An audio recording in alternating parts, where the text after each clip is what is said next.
हर बाबा साहब अम्बेडकर, हर बाबा साहब अम्बेडकर।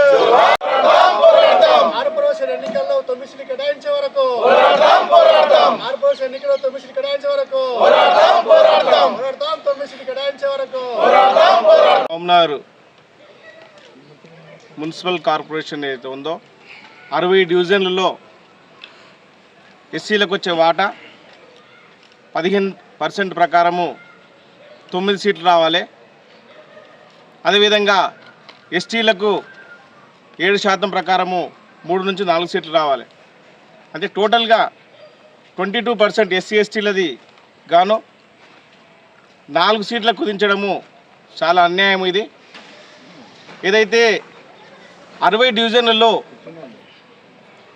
అన్రిజర్వ్డ్కు 30 సీట్లు ఎట్లా వస్తాయి, అదేవిధంగా బీసీ సోదరులకు సరే 42% ప్రకారంగా వాళ్ళకు 26 సీట్లు కేటాయించడము చాలా సంతోషకరమైన విషయమే, దాన్ని మేము ఏమంటలేము. కానీ అన్రిజర్వ్డ్ వాళ్ళ శాతం ఎంత, వాళ్ళకు వచ్చిన సీట్లు ఎన్ని?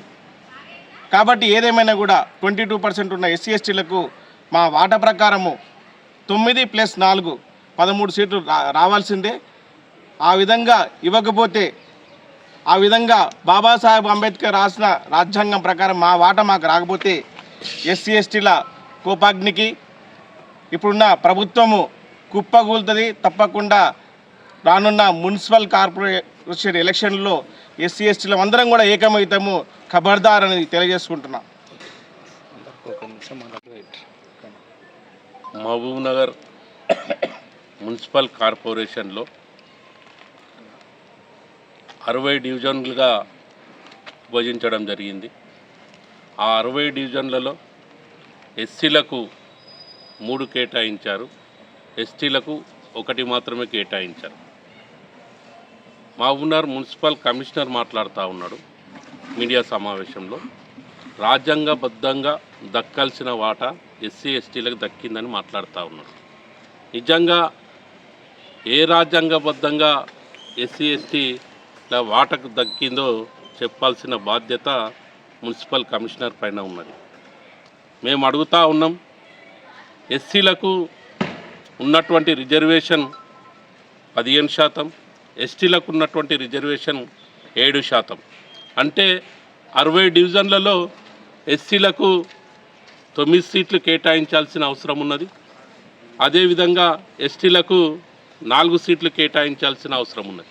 కానీ ఈరోజు ఎస్సీ ఎస్టీలను రాజ్యాధికారానికి దూరం చేస్తూ కాంగ్రెస్ పార్టీ తీసుకొచ్చినటువంటి దుర్మార్గమైనటువంటి ఆలోచన ద్వారా ఈరోజు ఎస్సీ ఎస్టీలను అణగదొక్కే ప్రయత్నం చేస్తూ ఉన్నారు. దీన్ని అన్ని దళిత సంఘాలుగా మేము తీవ్రంగా ఖండిస్తూ ఉన్నాం. మేమందరం కూడా కాంగ్రెస్ పార్టీని వ్యతిరేకంగా ఇప్పుడు జరగబోయే లోకల్ బాడీ ఎలక్షన్లో మేమందరం కూడా దళిత సంఘాలుగా, గిరిజన సంఘాలుగా ఖచ్చితంగా కాంగ్రెస్ పార్టీకి వ్యతిరేకంగా పనిచేయబోతూ ఉన్నాం. ఏదైతే ఎస్సీ ఎస్టీలు కలిసి కాంగ్రెస్ పార్టీని అధికారంలోకి తీసుకొని వస్తే ఈరోజు ఎస్సీ ఎస్టీల యొక్క గొంతును కోసిన పరిస్థితి కాంగ్రెస్ పార్టీ చేస్తూ ఉన్నది.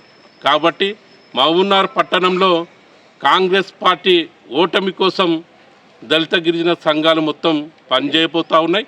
అదేవిధంగా రేపు ఏదైతే సీఎం పర్యటన ఉందో 17 తారీఖు ఖచ్చితంగా సీఎం సభను కూడా అడ్డుకోబోతూ ఉన్నాం. ఖచ్చితంగా కాంగ్రెస్ పార్టీ, కాంగ్రెస్ ప్రభుత్వం పునరాలోచన చేయాల్సిన అవసరం ఉన్నది. ఖచ్చితంగా మాకు దక్కాల్సిన వాటా మాకు దక్కే విధంగా కృషి చేయాలని మేము డిమాండ్ చేస్తూ ఉన్నాం. లేకపోతే ఖచ్చితంగా కాంగ్రెస్ పార్టీ అంతం దళిత గిరిజనుల పంతంగా మేము మారబోతున్నామని ఈ సందర్భంగా కాంగ్రెస్ ప్రభుత్వాన్ని, కాంగ్రెస్ పార్టీ అధికారులను హెచ్చరిస్తా ఉన్నాం. నా పేరు ఎం కుర్మయ్య, కేవీపీఎస్ జిల్లా సెక్రటరీని. దళిత సంఘాల ఐక్య కార్యాచరణ కమిటీ తరపు నుంచి మాట్లాడుతున్నాను. ఈరోజు ముఖ్యంగా ఈ సమావేశం ఉద్దేశం ఏంటంటే, మహబూబ్నగర్ మున్సిపల్ కార్పొరేషన్లో ఎస్సీకి సంబంధించిన సీట్లను తగ్గించడాన్ని మేము తీవ్రంగా ఖండిస్తూ ఉన్నాం. మన మున్సిపల్ కమిషనర్, జిల్లా కలెక్టర్ పునరాలోచన చేయాలని చెప్పి మేము విజ్ఞప్తి చేస్తూ ఉన్నాం. ఎందుకోసం అంటే గతంలో 49 సీట్లకు గాను 4 సీట్లు కేటాయించి ఇప్పుడు 60 డివిజన్లకు గాను 3 చేయడం అనేది ఒక దానికి తగ్గించింది. ఎందుకోసం తగ్గించదు? మహబూబ్నగర్ పట్టణంలో దళితుల జనాభా తగ్గిందా, లేకపోతే రాజకీయ ఒత్తిళ్లకు తలకి మీరు తగ్గించాలని స్పష్టంగా దళిత సమాజానికి తెలియజేయాలి. ఎందుకోసం అంటే ఇప్పుడున్న లెక్కల ప్రకారంగా 60 డివిజన్లో 9, 11 దళితులకు కేటాయిస్తే మహబూబ్నగర్ మున్సిపల్ మేయర్ ఎస్సీలకు కేటాయించాల్సి వస్తుంది. కాబట్టి ఆ దురుద్దేశంతోనే తగ్గించినది మేము స్పష్టంగా చెప్తా ఉన్నాం. కాబట్టి దళితుల రాజకీయంగా కానీ సామాజికంగా కానీ విద్యాపరంగా అన్ని రకాలుగా మహబూబ్నగర్ జిల్లాలో అనువదొక్కుతూ ఉన్నారు. కాబట్టి జిల్లా అధికారులు దీన్ని వెంటనే గుర్తించాలని చెప్పి దీన్ని పునరాలోచన చేసి 9 డివిజన్లకు పెంచాలని చెప్పి మేము డిమాండ్ చేస్తా ఉన్నాం. ఈరోజు మున్సిపల్ కార్పొరేషన్లో ఎస్సీలకు జరిగిన అన్యాయం కోసం మేమందరం కలిసి మాట్లాడడానికి ఇక్కడికి సమావేశం కావడం జరిగింది. మాకు రావాల్సిన వాటా మాకు ఇవ్వడం కోసమే మేము మాట్లాడుతూ ఉన్నాం. ఎవరిని మాత్రం మేము ఉద్దేశించి మాట్లాడట్లేదు. మా కేటాయించిన సీట్లు 9 ఉన్నప్పటికీ కూడా 3 కుదించడం జరిగింది. అయినప్పటికీ కూడా ఈసారి 12 సీట్లు 13 సీట్లు రావాల్సిన కార్పొరేషన్ ఎలక్షన్లలో అవి రాకుండా ఇవి రాకుండా కనీసం 3కు మరీ కిందికి దిగదార్చడం అనేది చాలా దారుణంగా ఉంది. పెంచాలి. ఎక్కడున్నా కానీ ఏదైనా ఒక కార్యక్రమం చేస్తుంటే తగ్గించిన అన్ని పెంచుకుంటూ పోతున్నారు. మా జాతికి వచ్చేటప్పటికి మా 59 ఉపకులాలలో ఉన్న మేము ఇంతమంది ఉన్నప్పటికీ మాకు తగ్గించడం ఎంతవరకు న్యాయమో మీరు ఆలోచించాల్సిన అవసరం ఉంది.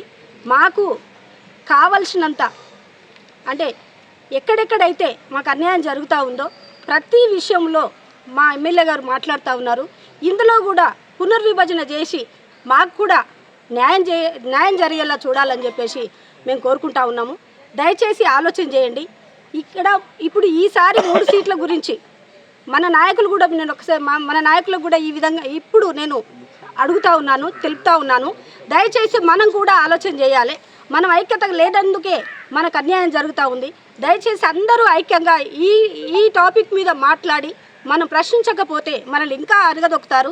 నెక్స్ట్ వచ్చే మున్సిపల్ ఎలక్షన్లో కనీసం 0 అసలు ఒక్క సీటు కూడా మనకి ఇవ్వరని చెప్పేసి ఈ సందర్భంగా మీకు గుర్తు చేస్తూ ఉన్నారు. దయచేసి ఆలోచించండి మేధావులారా, నాయకులారా. ఈ సందర్భంగా బాగా ఆలోచన చేసి పెద్ద నిర్ణయం తీసుకొని ఈ విషయం పట్ల మనకు అవగాహన పెంచుకొని ముందుకెళ్లాల్సిన అవసరం ఉందని చెప్పేసి ఈ సందర్భంగా తెలియజేస్తూ ఉన్నాను. కంచిమి లక్ష్మణ్, మహబూబ్నగర్ జిల్లా SC ST vigilance monitor committee member. ఇవాళ కాంగ్రెస్ పార్టీ దళితులకు అండగా ఉన్నటువంటి కాంగ్రెస్ పార్టీగా స్వాతంత్రం వచ్చినప్పటికీ కూడా ఇప్పటి వరకు కాంగ్రెస్ పార్టీ అంటే దళితుల పార్టీ అనే విధంగా ఈరోజు ఒక చరిత్ర ఉన్నది.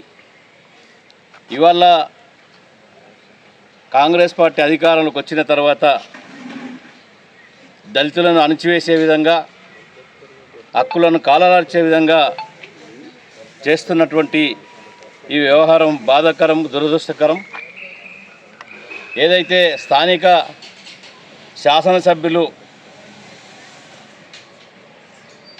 మున్సిపల్ కార్పొరేషన్గా దీన్ని కార్పొరేషన్గా డెవలప్మెంట్ చేసి అందులో 49 ఉన్నటువంటి కౌన్సిలర్స్ను 60 డివిజన్లుగా విస్తరించి ఇవాళ 60 డివిజన్లను విస్తరించినటువంటి సందర్భంలో ఎస్సీలకు 15% రిజర్వేషన్ ద్వారా 9 సీట్లు కేటాయించాల్సిన అవసరం ఉంది.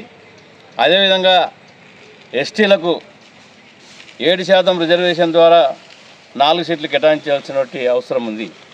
మళ్ళీ ఇవాళ ఎస్సీ ఎస్టీలకు తీవ్రమైనటువంటి అన్యాయం చేస్తూ, హక్కులను కాలరాస్తూ ప్రభుత్వం తీసుకున్నటువంటి నిర్ణయాన్ని మేము తీవ్రంగా వ్యతిరేకిస్తున్నాం. జాతి పక్షాన మేము ఒకటే ఈరోజు చెప్పదలుచుకున్నాం. రాష్ట్ర ముఖ్యమంత్రి గౌరవ రేవంత్ రెడ్డి గారు ఏదైతే బీసీలకు 42% రిజర్వేషను పార్టీ పరంగా ఇస్తామన్నారో మేము దాన్ని స్వాగతిస్తూ 40% రిజర్వేషన్ ఇస్తూ ఇక్కడ దళితులకు కోత వేయడం అనేది సమంజసం కాదు అనే విషయాన్ని ఈరోజు రేవంత్ రెడ్డి కానీ ఇక్కడ ఉన్నటువంటి శాసనసభ్యులు ఎన్ఎం శ్రీనివాసరెడ్డి కానీ గమనించాల్సిన అవసరం ఉంది. ఇవాళ ఇది కాంగ్రెస్ ప్రభుత్వం యొక్క తప్పిదమా లేక అధికారుల యొక్క తప్పిదమా? ఇక్కడ వివక్షత జరుగుతూ ఉంది, దోపిడీ జరుగుతూ ఉంది. దళితుల యొక్క హక్కులను కాలరాసే విధంగా ఈ కార్పొరేట్లో రిజర్వేషన్ల విధానాన్ని మేము తీవ్రంగా వ్యతిరేకిస్తూ ఉన్నాము. ప్రభుత్వం దీని మీద పునరాలోచన చేయాలి. ఎందుకంటే ఇవాళ బీసీలకేమో 2024 జనాభా ప్రకారంగా 42% రిజర్వేషన్ అంటున్నారు. మరి ఎస్సీలకి ఎందుకు ఈరోజు 2011 జనాభా ప్రకారంగా రిజర్వేషన్లు అంటున్నారు? ఇవాళ 2024 జనాభా ప్రకారంగా కూడా దళితుల జనాభా పెరిగింది అంటే మరి రిజర్వేషన్ శాతాన్ని పెంచకుండా ఉన్నటువంటి రిజర్వేషన్ శాతాన్ని కుదించడం అనేది ఇవి పూర్తిగా ఇది దళితులను అణిచివేసే కుట్రలో భాగమే ఈరోజు మేము భావిస్తూ ఉన్నాము. తప్పకుండా ఇది ఎక్కడ పొరపాటు జరిగిందో కాంగ్రెస్ పార్టీ స్థానిక ఎమ్మెల్యేనా, అధికారుల, జిల్లా యంత్రాంగమా, లేకపోతే రాష్ట్ర ప్రభుత్వమా? దీని మీద పునరాలోచన చేసి ఎస్సీలకు సామాజిక న్యాయం ప్రకారంగా రావాల్సినటువంటి ఎస్సీలకు 9 సీట్లు కేటాయించాలి, ఎస్టీలకు 4 సీట్లు కేటాయించాలి. లేదంటే ప్రభుత్వము దీని మీద ఎస్సీలు వాళ్ళ హక్కుల కొరకు భంగం కలిగితే తప్పకుండా ప్రజా పోరాటాలు చేయాల్సినటువంటి అవసరం ఉంది. ఇంతకుముందే దళిత సంఘాలు చాలామంది వారి అభిప్రాయం వ్యక్తం చేశారు. ఒకవేళ ఇదే తంతు జరిగితే రాబోయే ఎలక్షన్లో ప్రభుత్వానికి వ్యతిరేకంగా పోరాటం చేస్తామని చెప్తా ఉన్నారు. నా అప్పీల్ ఏంటంటే ప్రభుత్వానికి నేను SC ST vigilance monitor committee తరఫున ప్రభుత్వం దీన్ని పునరాలోచన చేసి న్యాయం చేస్తుందని చెప్పి ఆశిస్తూ ఉన్నాము. లేని పక్షంలో తప్పకుండా ప్రజా పోరాటం తప్పదని చెప్పి ఈ సందర్భంగా ప్రభుత్వాన్ని హెచ్చరిస్తూ దీని మీద పునరాలోచన చేయాలని చెప్పి స్థానిక శాసనసభ్యులు కానీ లేకపోతే ఇతరతర జిల్లా నాయకులు కానీ ఒకవేళ కాదంటే ఒకవేళ అధికారులు చేసినా ఎవరు చేసినా దీని మీద ఎస్సీ ఎస్టీ యాక్ట్ వర్తిస్తుంది. అధికారులపైన తప్పకుండా కేసులు పెడతామని చెప్పి ఈ సందర్భంగా తెలియజేస్తూ ఉన్నాం. మాకు ఎవరు వ్యతిరేకం కాదు, ఎవరు దూషించే అవసరం లేదు. మా హక్కులకు భంగం కలిగినప్పుడు తప్పకుండా మేము మాట్లాడాల్సిన అవసరం ఉంది. మా హక్కులకు భంగం ఎవరు కలిగించినా, ఏ పార్టీ అయినా, ఏ రాజకీయ పార్టీ అయినా, ఏ అధికారి అయినా, ఎవరైనా ఇక్కడ కులం మతం లేదు, మేము అందరికీ సానుకూలమే. మాకు అంబేద్కర్ చెప్పింది ఇవాళ బీసీలు వ్యతిరేకం కాదు, బ్రాహ్మణులు వ్యతిరేకం కాదు, రెడ్లు వ్యతిరేకం కాదు. ఎవరికి వ్యతిరేకం అంటే మా హక్కులకు భంగం కలిగించే వాళ్ళకే వ్యతిరేకము, మా జాతికి ద్రోహం చేసే వాళ్ళకే వ్యతిరేకము. అందుకే మేమంతా సమసమాజ నిర్మాణం కొరకు, సామాజిక న్యాయం కొరకు, ఆర్థిక సమానత్వం కొరకు మేమంతా అంబేద్కర్ చూపిన బాటలో, మహాత్మా జ్యోతిరావు చూపిన బాటలో మేమంతా పనిచేస్తున్నాం. కాబట్టి తప్పకుండా దీని స్పందిస్తాం. అధికారులు ఈయనది ఏమైనా సరైనట్టు చర్యలు తీసుకొని న్యాయం చేయకపోతే ప్రజాక్షేత్రంలో తేల్చుకుంటామని ఈ సందర్భంగా అధికారులకు తెలియజేస్తాను. కృష్ణయ్య, దళిత సంఘాల ఐక్యవేదిక తరఫున ఏర్పాటు చేసిన ఈ సమావేశంలో ఈరోజు మహబూబ్నగర్ మున్సిపల్ కార్పొరేషన్లో ఎస్సీ ఎస్టీలకు తీరని అన్యాయం జరిగినందుకు ఈరోజు ఖండిస్తూ మహబూబ్నగర్ మున్సిపల్ కార్పొరేషన్లో 49 వార్డులుగా ఉన్నప్పుడు ఎస్సీలకు 4 కేటాయించడం జరిగింది, అదేవిధంగా ఎస్టీలకు 2 కేటాయించడం జరిగింది. కానీ ఇప్పుడు మహబూబ్నగర్ మున్సిపల్ కార్పొరేషన్ను విస్తరించి 60 డివిజన్లు చేసిన తర్వాత ఎస్సీలకు 3 కేటాయించడం జరిగింది, ఎస్టీలకు 1 మాత్రమే కేటాయించడం జరిగింది. మరి రాజ్యాంగబద్ధంగా మున్సిపల్ కమిషనర్ గారు ఈరోజు మీడియా సమావేశం ఏర్పాటు చేసి రాజ్యాంగబద్ధంగానే ఈరోజు రిజర్వేషన్లు అమలు చేసినామని చెప్తున్నారు. కానీ ఏ రాజ్యాంగబద్ధంగా ఎస్సీ 15% రిజర్వేషన్ 9 కల్పించాల్సిన డివిజన్లను 3కి కేటాయించి ఏ రాజ్యాంగబద్ధంగా మీరు చెప్తున్నారు? అది ఈ దళిత సమాజాన్ని కానీ తెలియజేయాల్సిన అవసరం ఉన్నది. అదేవిధంగా కలెక్టర్ గారు, ఎన్నికల అధికారి, జిల్లా ఎన్నికల అధికారి కలెక్టర్ గారు, అదేవిధంగా స్థానిక ఎమ్మెల్యే ఎన్ఎం శ్రీనివాసరెడ్డి గారు ఈ విధంగా ఈ రిజర్వేషన్ల అమలును తూచా తప్పకుండా పాటించి మాకు ఖచ్చితంగా ఎస్సీలకు 9 కేటాయించాలి, అదేవిధంగా ఎస్టీలకు 4 కేటాయించిన తర్వాతనే మీరు మున్సిపల్ కార్పొరేషన్లకు ఎన్నికలకు వెళ్ళాలని తెలియజేస్తూ, అదేవిధంగా ఒకవేళ మీరు అమలు చేయకపోతే కనుక మేము భవిష్యత్తులో ఒక కార్యాచరణ చేపట్టి కోర్టు మెట్లు ఎక్కి కంపల్సరీ ఈ మున్సిపల్ ఎన్నికలను ఆపే దిశగా ప్రయత్నం చేస్తామని, అదేవిధంగా పునరాలోచన చేయాలని ఖచ్చితంగా కోరుతూ ఈ అవకాశం ఇచ్చిన అందరికీ మరొక్కసారి జై భీమ్.